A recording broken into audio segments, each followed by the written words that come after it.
Bonsoir chers téléspectateurs, amis fidèles d'Expression. Merci une fois de plus d'être avec nous. Et vous allez voir la surprise d'aujourd'hui. Nous allons vous parler d'une œuvre, Matlaboul Fawzayni, recherche de bonheur dans les deux demeures de Cheikh Ahmadou Bamba Mbacké. Et nous avons justement un invité là que je vais vous présenter. Mais je voudrais commencer d'abord par vous présenter Innocente. Innocente, bonsoir. Bonsoir Paul. Et ensuite, en deuxième partie, nous aurons Soussou, technicienne de la peau, artiste du maquillage permanent et semi-permanent. Et nous terminerons par le discours que je vais faire sur deux femmes, une algérienne, une française d'origine algérienne et une burkinabé qui ont sorti deux romans qui méritent qu'on en parle. Voilà. Et notre invité est sur place à Dakar et il s'appelle Ahmadou Mbacké. Ahmadou Mbacké, bonsoir. Bonsoir Paul, bonsoir Innocente. Bonsoir Ahmadou Mbacké. Bonsoir à tous les téléspectateurs. Ahmadou, merci d'avoir accepté de venir aujourd'hui nous parler du livre, de ce poème du saint, du vénérable Cheikh Ahmadou Bamba. Et cette fois-ci pour parler de sa poésie. Parce que ce poème-là, que je présente aux téléspectateurs, c'est pour ça que nous sommes là aujourd'hui. Mais j'aimerais d'abord que vous-même, Ahmadou Mbacké, que vous vous présentiez aux téléspectateurs. Merci Paul. Comme vous l'avez dit, je m'appelle Ahmadou Mbacké. Je suis habitant de Touba. Je suis traducteur professionnel.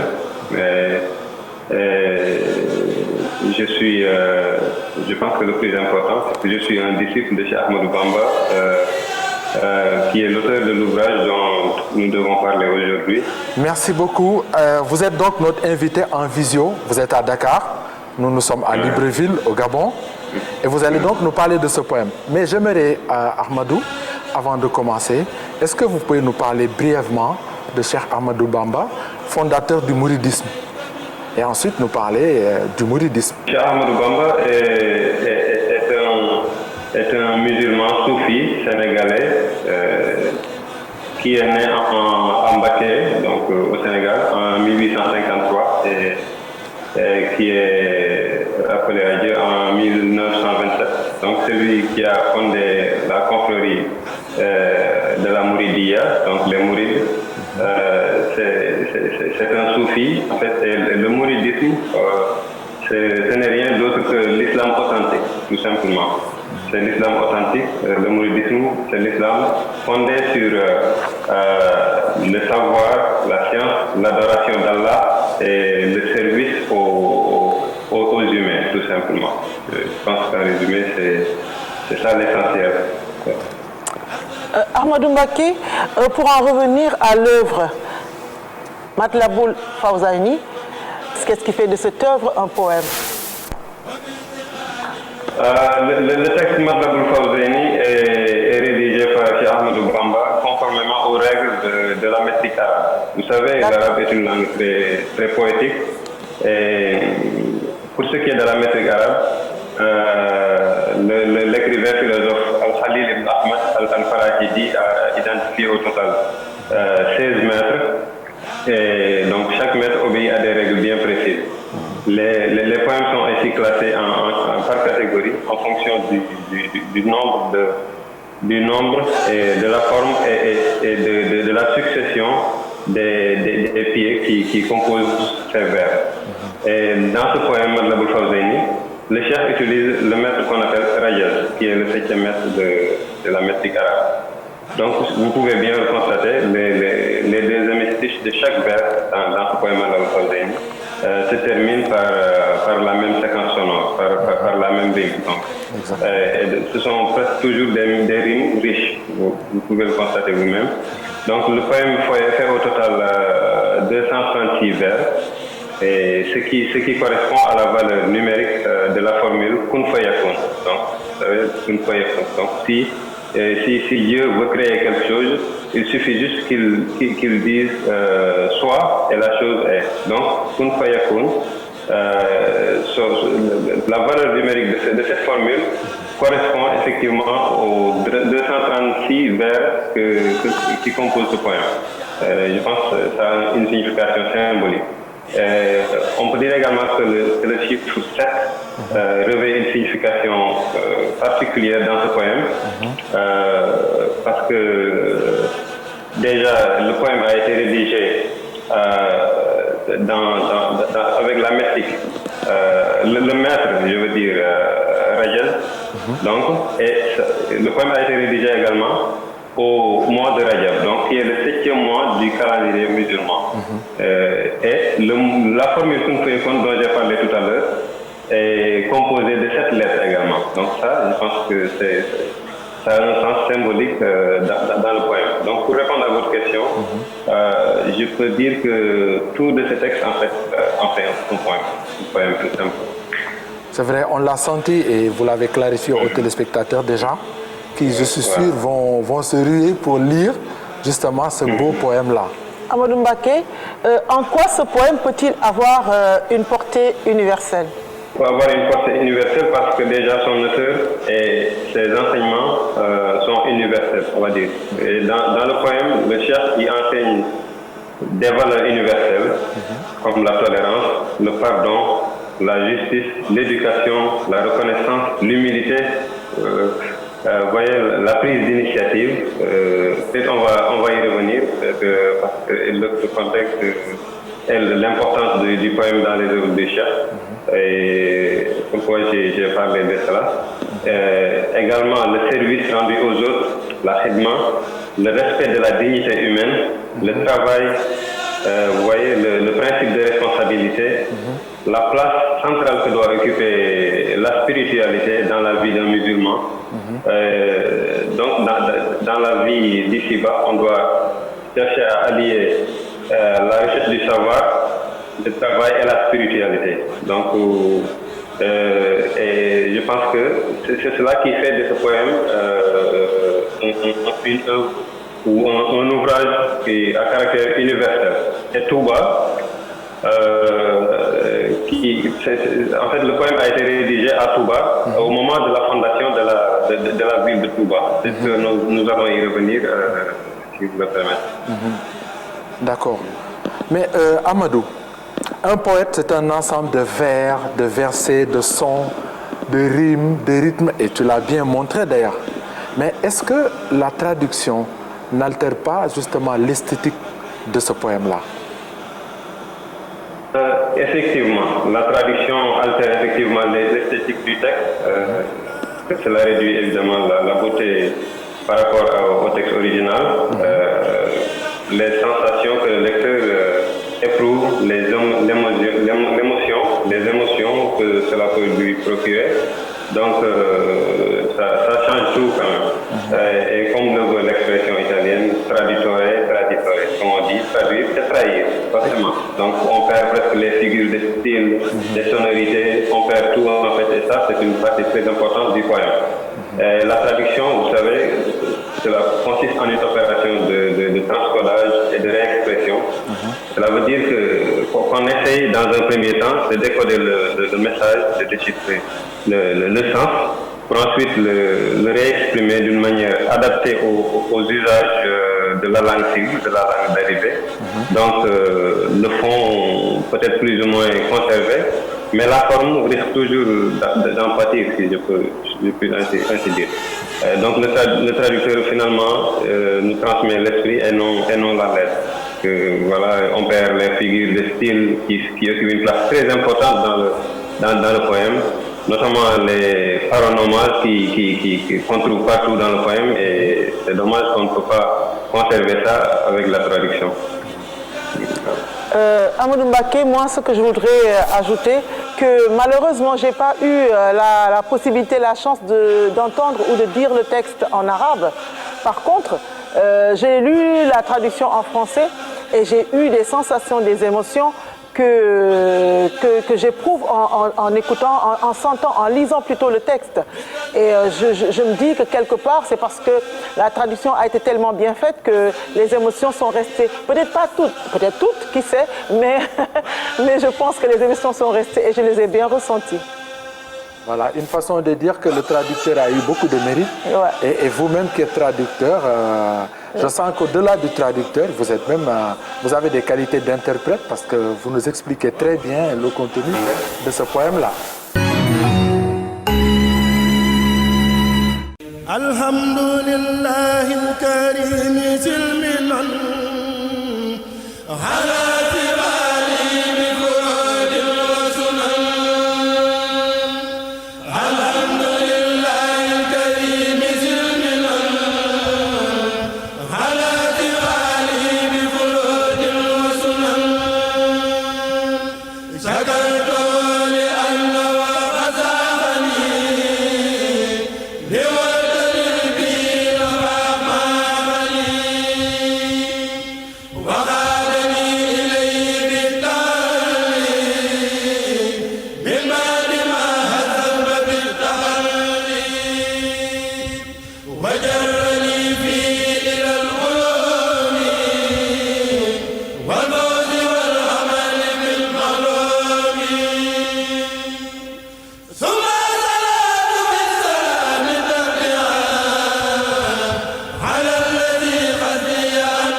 Revenir maintenant au poème, je voudrais vous demander quelle est la place de ce poème dans l'œuvre de Cheikh Ahmadou Bamba. Une place incontournable dans l'œuvre de Cheikh Ahmadou Bamba, en ce sens qu'il l'a composé au moment de la fondation de la ville de Touba, qui est aujourd'hui la capitale des Mourides, comme vous le savez. Donc il l'a composé à Touba, là où se trouve actuellement la maison de son 5e khalife, Serigne Saliou Mbacké. Et donc le poème est considéré par les Mourides comme le projet de société de Cheikh Ahmadou Bamba. Et en lisant le texte, on s'aperçoit que le Cheikh il expose son souhait d'instaurer une société bienséante qui soit autonome déjà, qui dispose de son territoire qui est Touba. Donc comme je vous l'ai dit, le poème a été composé au moment de la fondation de la ville. Donc une société de piété dans laquelle la spiritualité occupe une place centrale. Et pour preuve, vous pouvez voir l'emplacement de la grande mosquée de Touba dans la ville de Touba actuellement. La mosquée se trouve au cœur de la ville de Touba. Donc tout se construit à partir et autour de la mosquée. Donc, ça montre la place de la religion, de la spiritualité dans la ville de Touba. Et il y exprime également son souhait de créer une société du savoir, du travail, de la tolérance, du pardon et donc de la paix. Maintenant, la vision dont on parle ici, qui est exposée par l'auteur sous forme de prière. Donc, je pense que c'est très important. Donc, il y expose sa vision et ses ambitions sous forme de prière, ce qui montre la dimension spirituelle de l'homme, tout simplement. Donc, parce qu'il a une ambition, une vision qu'il veut concrétiser, mais ça en remet entièrement à Allah, subhanahu wa ta'ala, et lui confie son sort ainsi que son projet. Et à mon sens, ces prières revêtent différents caractères et peuvent être interprétées de différentes manières. Je vais essayer de m'expliquer. Mais avant tout, il convient de préciser que la prière en elle-même est un acte de dévotion, car c'est une recommandation divine. C'est Allah qui nous a demandé de l'invoquer. Donc la prière est très importante en matière de religion. Comme on dit, c'est l'arme du croyant. D'ailleurs, le Cheikh le dit lui-même dans le préambule du poème. Il dit que l'objectif visé est d'invoquer Allah et de lui rendre grâce. Maqsadul qasida ad-du'a wa shukr, comme il l'a dit. Et donc on peut dire que ces deux objectifs-là sont fondés sur le Coran. Parce qu'Allah dit dans le Coran, appelez-moi, je vous répondrai. Donc c'est la raison pour laquelle il a décidé d'invoquer Allah. Et donc Allah a également dit ailleurs dans le Coran, si vous êtes reconnaissant, très certainement j'augmenterai mes bienfaits pour vous. Donc il peut invoquer Allah en lui témoignant sa reconnaissance en lui rendant grâce. Et dans le cadre des écrits du Cheikh, de manière générale, nous, Mourides, nous considérons que, enfin, nous sommes convaincus qu'Allah a déjà exaucé tous ses vœux, tout simplement, avant qu'il ne les exprime ou au moment même où il les exprime. Par conséquent, on peut considérer ces prières-là qu'il formule dans le poème Matlabul Fawzayni comme des actes de grâce, des preuves de reconnaissance envers Allah subhanahu wa ta'ala, qui nous demande dans le Coran de proclamer les bienfaits dont il nous a gratifiés.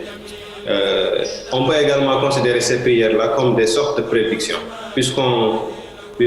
lorsqu'on pense que les prières ont déjà été exaucées, on peut les considérer comme des prédictions de ce que deviendra Touba plus tard.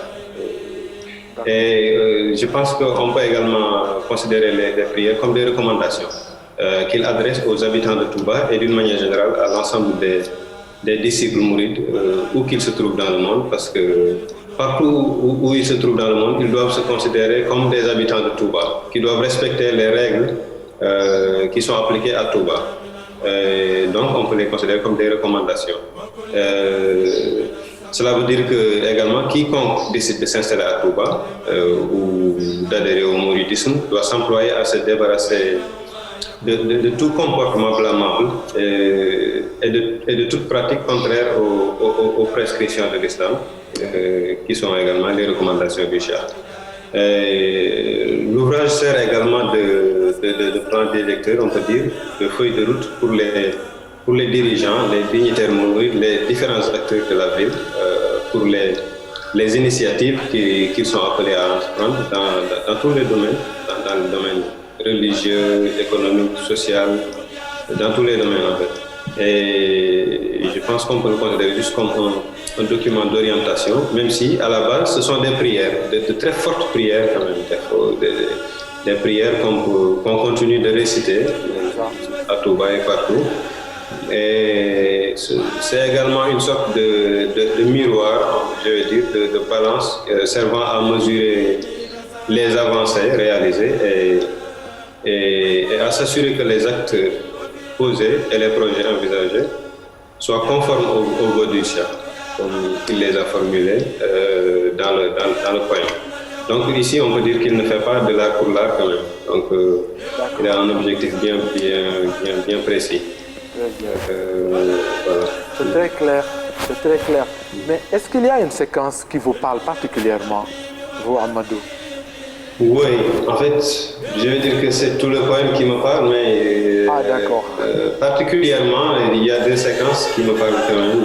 Donc, la première, c'est le passage où il dit quiconque me rend service ou visite, pardonne-lui ses péchés. Quiconque m'aime ou se penche vers moi, accorde-lui la guidance ou la fortune. Quiconque m'injurie ou me blâme, aide-le à se repentir et à se soumettre à toi. Quiconque a des préjugés négatifs à mon égard, tourne son cœur en ma faveur, ô mon Seigneur. Préserve-moi du mal de l'ensemble des créatures et préserve-les du mien. Amen. Ô Seigneur. Dans un autre passage également, il dit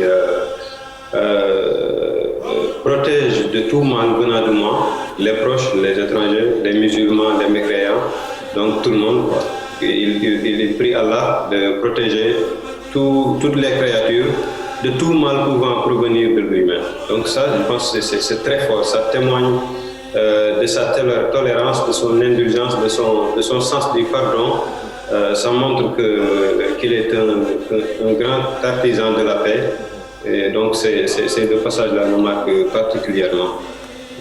Et on peut dire que c'est pas seulement dans ce poème-là qu'il formule ces genres de prières, parce que lorsqu'on lit un autre de ses poèmes intitulé Ya Rahman Ya Rahim, il formule de fortes prières qui sont semblables à ces prières-là que je viens de citer. Dans le poème Ya Rahman Ya Rahim, il dit ceci: protège la communauté de l'élu de tout malheur, et accorde ta miséricorde aux créatures. Toi qui créas leur ancêtre Adam, détenteur de la royauté qui transcende la rancune, accorde ta miséricorde à tous les hommes.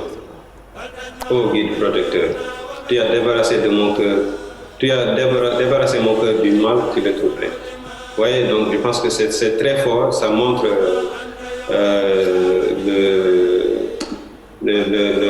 la tolérance de l'homme, son sens du pardon qui est juste très élevé. Et dans un autre poème intitulé Midadi également, il dit à la suite de tout ce que les colons, ses ennemis lui ont fait subir, il a décidé de leur pardonner. Donc il a dit: j'ai pardonné à tous mes ennemis avec pureté de cœur, donc sans rancœur ni rancune. Donc je pense qu'il fait partie des plus grands artisans de la paix que le monde n'ait jamais connu. Amadou Mbacké, la poésie, elle est chantée, elle est déclamée, elle est psalmodiée. Pouvez-vous choisir une séquence et nous la dire pour les téléspectateurs? Ça va être difficile, déjà, j'ai pas une belle voix. Je sais pas, je devrais me contenter de réciter ça à voix basse.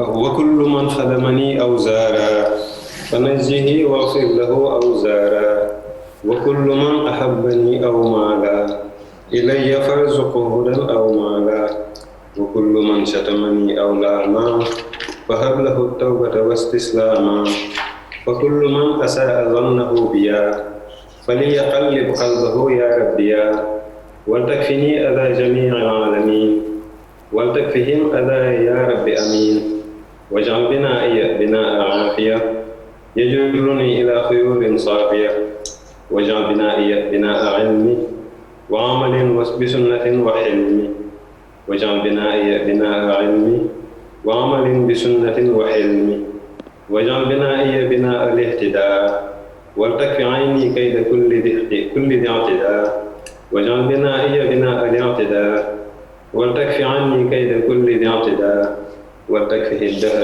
أذى الشيطان وحزبه الباغين في الأوطان.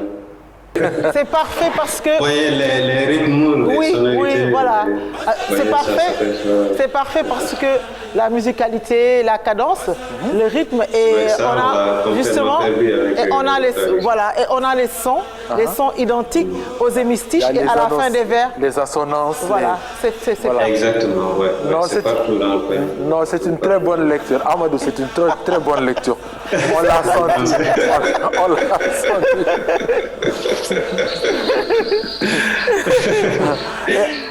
Amadou, dans la suite de la clarification, je vais lire le vers 80 de la page 33, verset 80. Vous m'entendez toujours?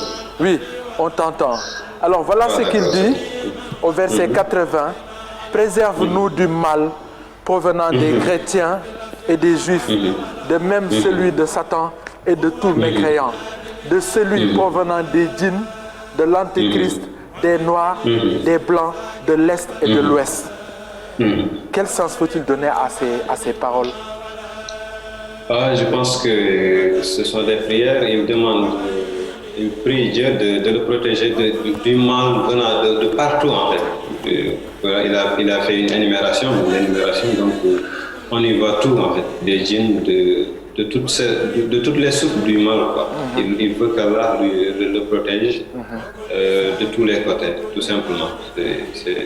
C'est une prière pour la protection, pour sa propre protection et la protection de la ville de Touba. Parce qu'il ne faut pas perdre de vue que le poème a été rédigé donc au moment de la fondation de Touba et c'est une sorte d'acte de naissance de la ville de Touba. Donc ces prières-là, c'est pour le cheikh, mais également pour la ville sainte et les habitants de Touba. Et il y a, regardez, je vais lire également le verset 47. Il dit: ô Dieu, le défenseur, le majestueux, je suis médiocre, pauvre et indigne, etc. Et ça continue comme ça. On constate qu'il est très humble. Il se rabaisse même. Ouais. Est-ce que ceux qui le suivent, ou ceux qui se réclament de lui l'ont bien compris? Oui, je pense qu'ils l'ont bien compris, parce que déjà, à mon sens, qui dit mourir dit humilité. L'humilité, le respect, l'action et l'amour du travail, je pense que ce sont les qualités les mieux partagées chez les mourides. Donc, il a même composé un autre ouvrage dans lequel il nous enseigne les règles de la bonne conduite, les bons caractères à adopter. Donc c'est tout un ouvrage qui est très important également, peut-être que vous aurez l'occasion de le lire. L'ouvrage a été traduit, mais je pense que les mourides l'ont bien compris et ont essayé de lui emboîter le pas, parce que, comme je vous l'ai dit, ça fait partie de leur marque de fabrique, l'humilité. Ouais. Amadou Mbacké, tu vas lire dans les versets de la page 29, lis-nous les versets s'il te plaît. Voilà ce qu'il dit. Ô Seigneur, fais que ma demeure, il dit, ô Seigneur, fais que ma demeure tout bas soit comme son homonyme, le paradis, par égard pour le meilleur des adorateurs de Dieu. Quiconque même ou se penche vers moi, accorde-lui la guidance ou fortune. C'est ce que vous avez lu tout à l'heure. Oui, exactement. C'est la partie-là qui m'a vraiment marqué et mais justement, lorsque vous m'avez posé la question. Vous n'êtes pas le seul, c'est ce que moi également on a ressenti. Voilà, tout le monde en fait, parce que j'ai récemment entendu, j'ai écouté un événement sonore du Khalif de l'actuel Khalif, qui est en train de parler de ces vers. Donc, tous ceux qui ont lu cet ouvrage sont marqués par ce passage. Et alors, dans ce passage-là, le poète n'invoque pas seulement les grâces divines sur lui, mais également sur la ville de Touba, sur les disciples et même sur les détracteurs. Comment expliquez-vous très rapidement cette générosité? Je pense que le musulman, le musulman doit se comporter ainsi. En fait, ça montre, comme je vous l'ai dit tout à l'heure, son sens du pardon. Et dans nombre de ses ouvrages, il formule des prières de cette nature. Comme je vous ai cité Nahju Qada al-Hajj, et on peut dire que tout le monde trouve son compte dans ses prières. Donc, dans ses ouvrages, il prie pour toutes les créatures. On peut dire qu'il a atteint le plus haut stationnement qu'un musulman puisse atteindre. Tout simplement, il est un modèle parfait. Dans un de ses hadiths, le prophète sallallahu alayhi wa sallam disait: aucun d'entre vous ne sera véritablement croyant tant qu'il n'aimera pas son frère, tant qu'il n'aimera son frère pour son frère ce qu'il aime pour lui-même. Donc, aucun de vous ne sera véritablement croyant tant qu'il n'aimera pour son frère ce qu'il aime pour lui-même. Donc ça, je pense que pour être un bon musulman, il faut souhaiter du bien à tout le monde, il faut nourrir de bons sentiments envers toutes les créatures. Donc c'est ce qu'il est en train de faire ici, et c'est ce qu'il fait partout en fait. C'est ce qu'il fait dans tous ses poèmes. C'est pas seulement dans ce poème-là qu'il prie pour l'humanité, pour toutes les créatures de manière générale, pas seulement pour l'humanité. Et là, c'est très beau, hein? On sent que c'est un appel qu'il fait, n'est-ce pas, c'est le fondement même de l'amour, c'est le fondement même du vivre ensemble. Ces vers que vous venez de déclamer là, ça on le sent et ça porte. Moi je voudrais, Amadou, avant qu'on se quitte, parce qu'Innocent a sûrement une dernière remarque à faire, te remercier vraiment, parce que j'ai trouvé en toi la disponibilité et l'humilité. Je pense que je n'aime pas jeter des fleurs aux gens, je pense que toi tu es le spécimen même du mouride. Disponible, érudit, humble et prêt à expliquer. Et ça, je crois que tu nous as vraiment marqué. J'espère seulement que ce n'est pas la dernière fois qu'on te verra, qu'on t'aura pour continuer à nous clarifier sur l'écriture de ce saint homme. Inch'Allah. Voilà, j'ai laissé Innocent terminer. Amadou Mbacké, c'était pour dire que notre émission est une émission culturelle à dominante littéraire et nous explorons, nous essayons montrer au monde la dimension poétique purement littéraire de l'œuvre de Cheikh Ahmadou Bamba. Et voilà pourquoi nous souhaiterons et nous vous demandons, est-ce que vous pensez traduire comme cela s'est fait en français, dans des langues comme le swahili, le peul, comme des langues urbaines comme le lingala, pour mieux faire connaître ce poème, ce texte? Oui, c'est un projet. Je pense qu'à l'avenir, nous allons essayer d'y travailler et d'essayer de traduire ça. Parce qu'on est en train de traduire ça la plupart du temps en français. Mais il faudrait également penser aux autres langues, aux langues locales, aux langues africaines. Voilà, je pense que c'est une très bonne idée et pourquoi pas peut-être travailler avec vous dans ce sens si vous êtes disponible. Nous sommes disponibles. Voilà, donc je pense que c'est un projet ambitieux qu'on essaiera de concrétiser ensemble, Inch'Allah. Voilà. Amadou, les téléspectateurs me pardonneront de parler peut-être de dire ce qu'ils ne comprennent pas. Amadou, jërëjëf yal na la yàlla fay sa xol. Amiin. Amiin, yal na leen yàlla fay yéen Amiin. Merci infiniment et à très bientôt. À très bientôt. Bon retour dans ta famille et salut à tout le monde. Merci beaucoup. À très bientôt. À très bientôt. Voilà, chers téléspectateurs, une petite pause avant de passer à la deuxième partie.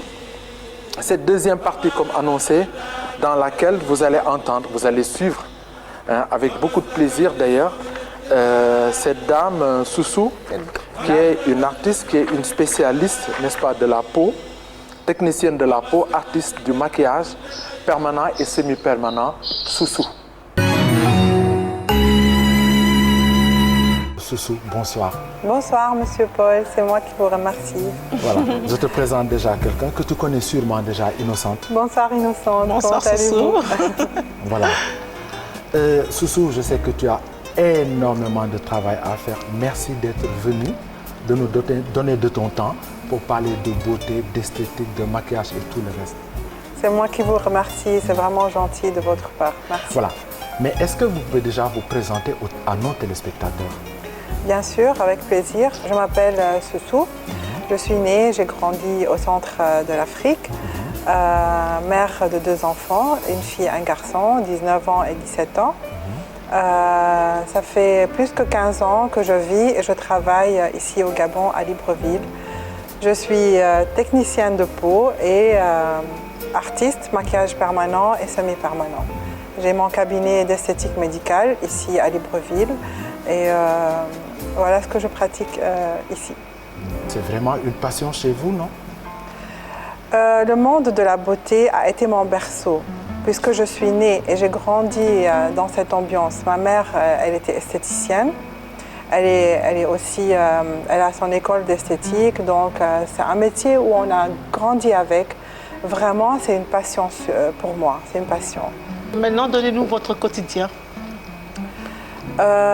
Comme toute femme qui a son travail, qui s'occupe de son travail et de sa famille, ses enfants, tous les jours, j'ai mon agenda, tout d'abord mon planning, puisqu'on travaille sur rendez-vous dans notre centre d'esthétique. Donc nous avons déjà nos clientes qui ont déjà pris des rendez-vous. Et tous les matins, je me lève tôt, je fais ma prière, je m'apprête pour mon centre, je descends, je commence à accueillir mes clientes, je vois ce qu'on a besoin, je prépare tout avant qu'elles arrivent. Je fais de longues journées, c'est vraiment des longues journées. Parfois, je n'ai pas de pause. Parfois, je travaille jusqu'à 18h, parfois on part jusqu'à 21h. Bien sûr, maintenant avec le couvre-feu, c'est différent, mais vraiment, je suis dans mon monde, je m'oublie, je suis très passionnée de mon travail. Voilà. Il n'y a pas quelquefois des gens qui viennent et au moment où vous voulez arrêter, vous êtes obligé de continuer parce que y a quelqu'un qui est là et vous n'avez pas le temps. Il vous arrive de rester par exemple, l'heure la plus tardive à laquelle vous avez reçu quelqu'un, c'était quelle heure? Il m'est arrivé une fois que je suis restée jusqu'à 22h avec une de mes clientes qui voulait voyager et je devais la recevoir en dernier rendez-vous. Elle m'a dit « Soussou, j'ai plus de temps, essaye de m'aider, je dois voyager et tout ». Et j'ai fait une exception et je suis vraiment restée jusqu'à 22h.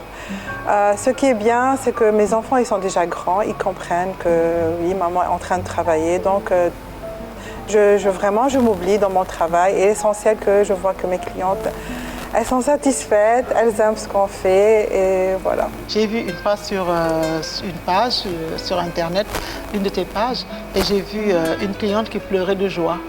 Parce que c'est vrai. Quand on a fini de lui refaire les sourcils, elle ne se reconnaissait plus. Elle croyait que c'était un autre visage. Oui. Peut-être le visage qu'elle avait quand elle avait 20 ans, ou bien le visage d'il y a 20 ans avant.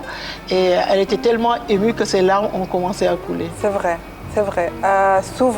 Souvent, j'ai des clientes, parce que moi, je ne leur laisse pas regarder, surtout quand je fais les sourcils et tout. Je ne laisse pas bien regarder au début, donc je laisse ça jusqu'à la fin, la surprise. Et vraiment, j'ai des cas comme ça. Et le dernier cas, c'était une dame qui avait aucun poil sur le sourcil. Et je lui ai fait la dernière technique du maquillage permanent, le poil par poil, microblading. Et on a dessiné les poils d'une façon qu'elle n'a pas cru que ce n'est pas de vrais poils. C'était comme si c'était de vrais poils. Et une fois qu'elle a vu ça, c'est une Américaine, elle n'a pas cru, elle a commencé à pleurer de joie, pleurer de joie. Et depuis 2 jours comme ça, j'ai eu un cas pareil.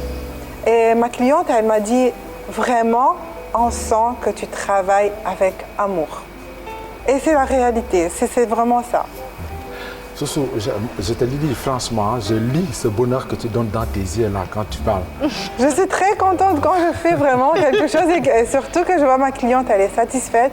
Ça y est. Et des fois, il m'arrive que j'oublie de prendre mon argent. Ça veut dire pour moi, je suis satisfaite, j'ai déjà pris tout ce qu'il me faut. Et elle peut déjà partir si vraiment elle-même elle ne se rappelle pas qu'elle doit payer. Elle peut partir. Et moi, j'ai déjà mon récompense, je suis tranquille. Ce qu'on appelle la passion. Je vous jure, c'est comme ça. Parce que la passion est irraisonnée, elle oublie même jusqu'à prendre son dû. Cet aspect financier-là. Je m'oublie dans la beauté. Mais justement, Soussou, qu'est-ce qui t'a donné cette passion-là? Qu'est-ce qui t'a fait? Comment tu es devenue, comme on dit, plus esthéticienne? Je veux dire, qu'est-ce qui t'a poussé à devenir, à faire ce métier-là, ce travail-là?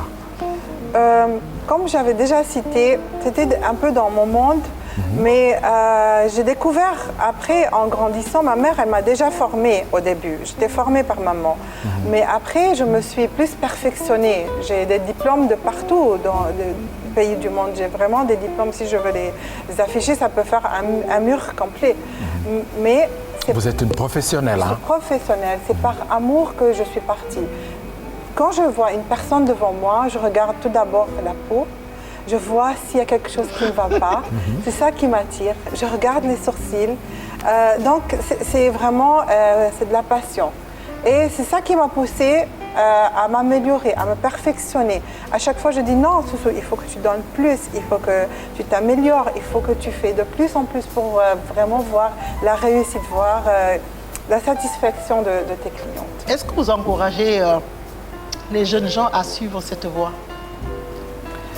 Suivre dans 2 sens, j'ai compris la question de suivre, d'aller apprendre ce métier. Oui, d'abord. Oui, c'est un très beau métier parce que, tu prends soin de toi, de tes enfants, de tout ton entourage. Ça veut dire que ça te fait tout le temps propre et belle.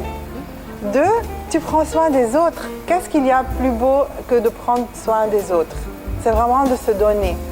On se donne dans ce métier, on oublie notre fatigue, on oublie qu'on consomme beaucoup de nos yeux, de nos mains, de tout ça. Donc, c'est vraiment un extraordinaire métier. C'est vraiment, je l'encourage.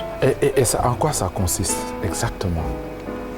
Ça consiste tout d'abord de prendre soin du bien-être, du confort, prendre soin de la peau. Et si par exemple elle a des problèmes d'hyperpigmentation, ça veut dire des taches, les rides, les cicatrices. Maintenant c'est tellement avancé qu'on peut traiter des cicatrices, on peut traiter des vergetures, On peut traiter de relâchement cutané après l'accouchement chez les femmes. La peau qui est beaucoup froissée, les vergetures, les cicatrices de césarienne, tout ça on peut traiter. C'est devenu vraiment très très avancé. Et encore d'un autre côté, non seulement soigner et embellir. Embellir en travaillant plus sur le maquillage permanent, semi-permanent, puisque je suis artiste. On travaille les sourcils, les dernières techniques de sourcils, microblading, poil par poil, ce qui est connu maintenant dans la marque Fibros, je suis de cette académie. Et aussi Powder Brow, c'est des nouvelles techniques de dessiner les sourcils, pas comme avant. C'est semi-permanent, ça peut partir dans 1 an ou bien parfois 1 an et demi, ça ne reste pas éternellement. On a la chance de changer de temps en temps. Et aussi, par exemple, maquillage semi-permanent pour les yeux, quand on fait l'eyeliner. Les lèvres, par exemple, on traite le problème des lèvres qui ont des taches, les lèvres foncées, les lèvres fumeuses, les lèvres même embellir, juste embellir, avoir des lèvres roses. On dort, on se réveille belle au réveil. Voilà. Donc, embellir la femme. Et se sentir de plus en plus belle, bien dans sa peau, parce que nous les femmes, on se connaît. Une fois qu'on est belle, on est bien. Il nous arrive des fois qu'on traite des adolescents qui ont par exemple des problèmes d'acné à cause des hormones et tout, qui ont par exemple qui se sont beaucoup exposés au soleil, qui ont des taches qui viennent juste à cause du soleil. Oui, c'est pas juste pour une tranche d'âge, c'est pas juste à partir de 25 ans ou bien à partir de 30 ans ou bien quand on est déjà âgé, on part dans un cabinet d'esthétique. Non, non, non. C'est pour toutes les tranches d'âge. On peut vraiment venir, on peut prendre soin. Puisqu'on ne traite pas juste le visage, on ne fait pas juste la beauté, on travaille aussi le bien-être, on peut faire la détente, comme on a le hammam marocain. On a aussi les gommages de corps pour vraiment avoir un beau teint, enlever ses cellules mortes, hydrater la peau en profondeur. On fait aussi les massages. On fait aussi tout ce qui concerne le body contouring maintenant, qui est la dernière tendance. Sculpter le corps, avoir un ventre plat, un corps un peu avec des formes. Ventre plat, madame, ventre plat, oui, je vous écoute. Voilà. Je suis passionnée déjà quand vous parlez de ventre plat. Tablette de chocolat. Oui, pour femmes et pour hommes aussi. Si une femme veut prendre soin de son mari.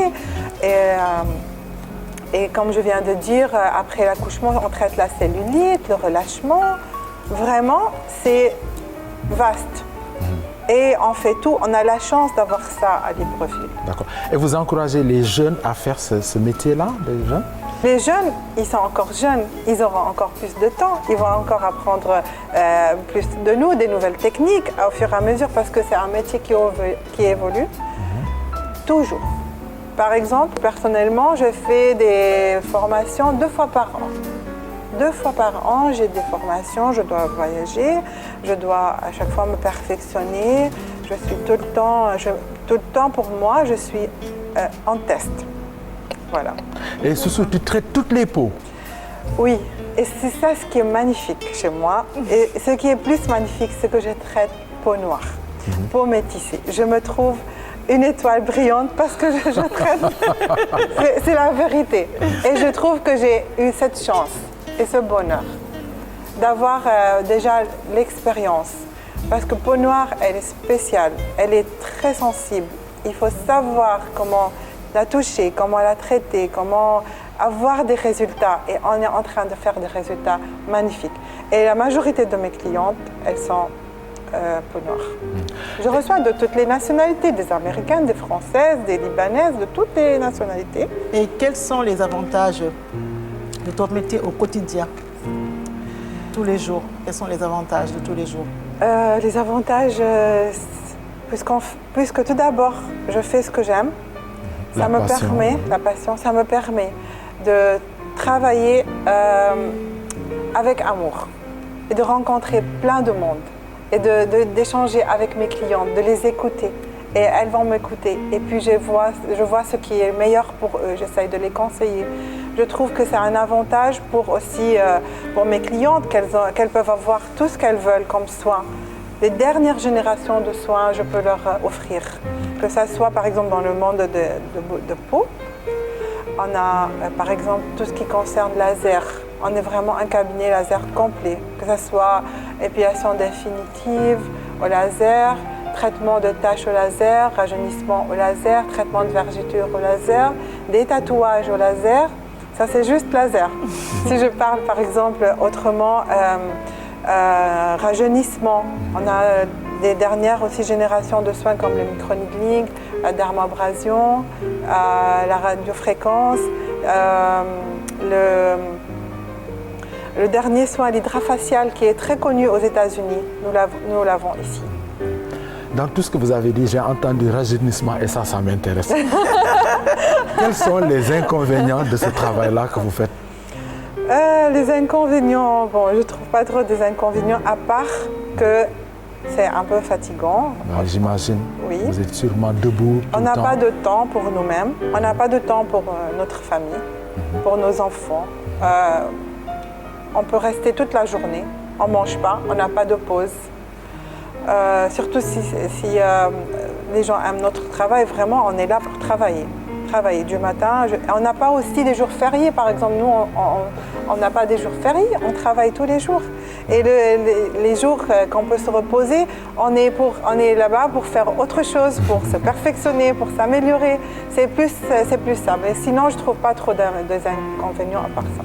Et puis, à la fin, même si vous êtes épuisé, j'imagine que quand vous regardez les gens, leur bonheur, le bonheur vous de ma arrive peut-être cliente, d'oublier. Bien sûr, j'oublie toute ma fatigue.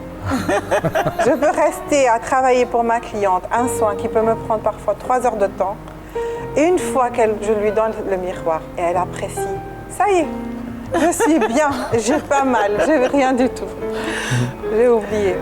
Soussou, votre structure, c'est une entreprise. Quelles autres compétences doit-on posséder pour la diriger?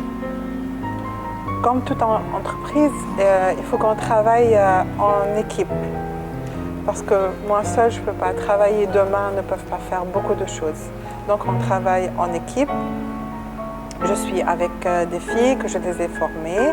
Elles sont là pour m'aider.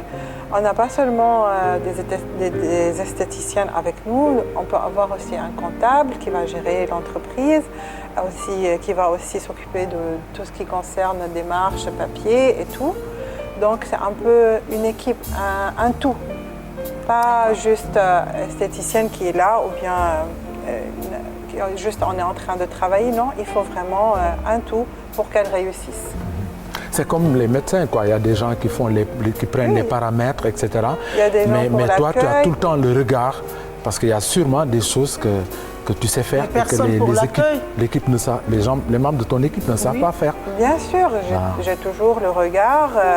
C'est vrai que je travaille en équipe, mais je tiens toujours, pas une cliente rentre chez moi et sort sans que je vienne la voir, sans que je me rassure que tout va bien, que si c'est pas moi qui va prendre soin d'elle, si c'est mes filles et tout, je dois me rassurer que tout est bien, j'ai toujours l'œil.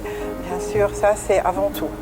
Soussou, quand tu travailles avec tes clients, tu n'as pas peur de l'échec, de passer à côté, puis après de dire, mon Dieu, c'est pas ce qu'elle voulait, j'ai raté ça. Il y a toujours un moyen de te rattraper, de refaire. Oui, puisque j'ai déjà l'expérience et je suis professionnelle. Et je cherche toujours à me perfectionner. Ça, c'est toujours dans ma tête. Mais quand on est pro, on sait comment travailler. On doit aller doucement.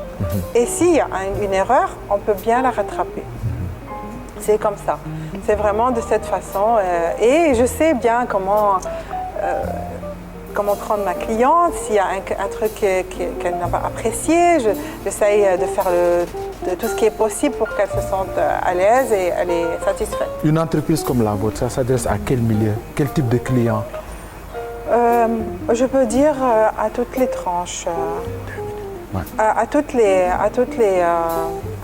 clientes. Je ne peux pas dire juste une classe sociale qui peut rentrer. Nous avons des soins à tout prix.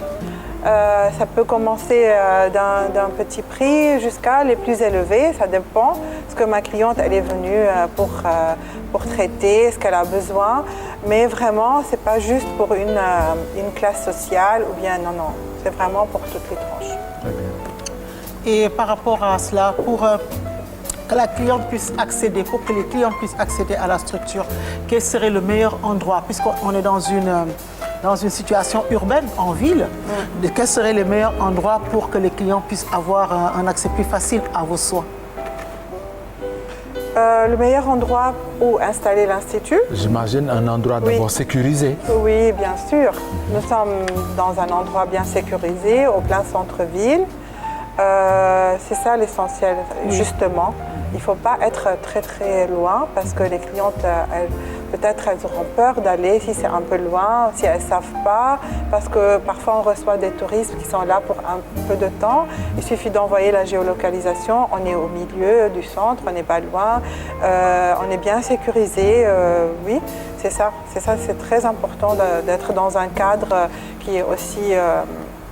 Rassurant et sécurisant, oui, et propre surtout. Surtout. Parce que tout d'abord, il faut que ça ressemble à une clinique, parce qu'on travaille, c'est très délicat, c'est très très délicat.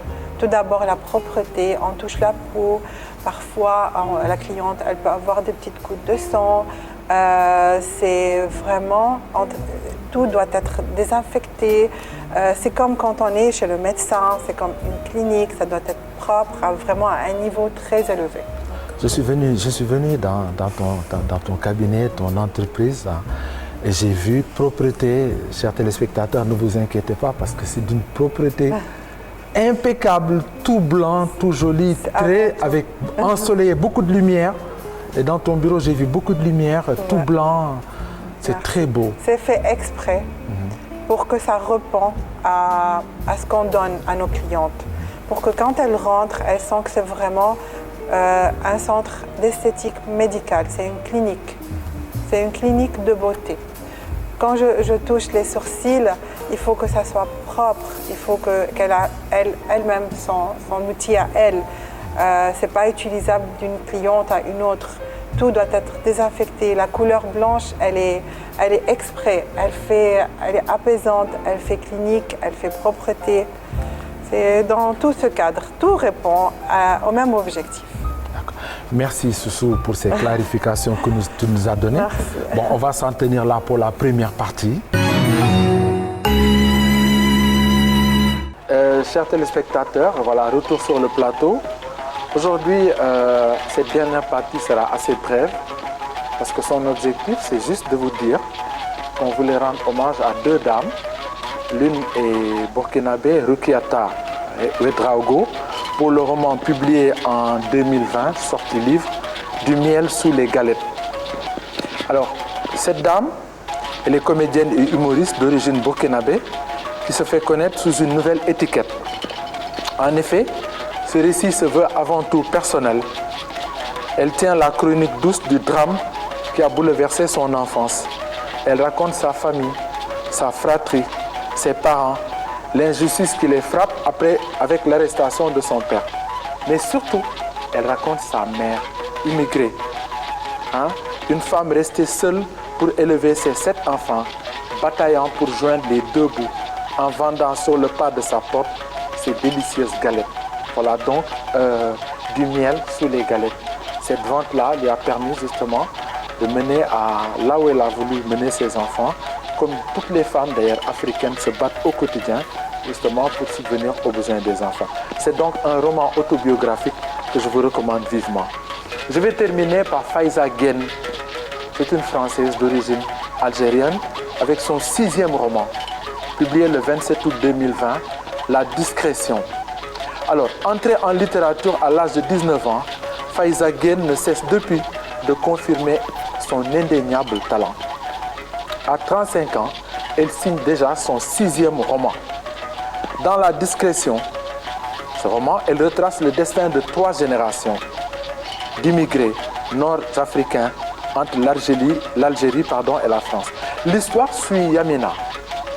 Yamina, une femme algérienne, depuis son petit village, situé près de la frontière marocaine, jusqu'à la Seine-Saint-Denis. 40 ans plus tard, elle vit à Aubervilliers, en France, dans La Discrétion. Vous faites le lien entre le roman, Dans La Discrétion. Pour cette mère, n'est-ce pas une autre façon de résister? Mais Je vais terminer par une citation. Mais la colère, même réprimée, se transmet dans ce roman-là, l'air de rien. Merci, chers téléspectateurs. J'espère que vous avez partagé avec nous ces moments de culture concernant l'œuvre de Cheikh Ahmadou Bamba, Matlaboul Fawzaïni. Et ensuite, vous avez adoré Soussou. Et vous avez bien compris, vous êtes associé à l'hommage que nous avons rendu à ces deux dames. Merci, Innocente. J'ai pensé à l'hommage en me disant que pourquoi est-ce qu'on rendrait un hommage parce qu'il faut faire comme tout le monde, ce qu'on fait en général, on rend hommage à quelqu'un quand il est déjà mort. Et là, c'est bien de parler de ces deux grandes dames-là, parce qu'il ne faut pas attendre qu'elles ne soient plus là pour dire du bien d'elles. Et puis quoi, aimons-nous vivants. On doit s'aimer vivants. Arrêtons de parler du bien seulement aux morts. Aimons-nous vivants. Nous nous quittons sur ces mots. Bonne soirée. Nous vous donnons rendez-vous dans 15 jours. Au revoir.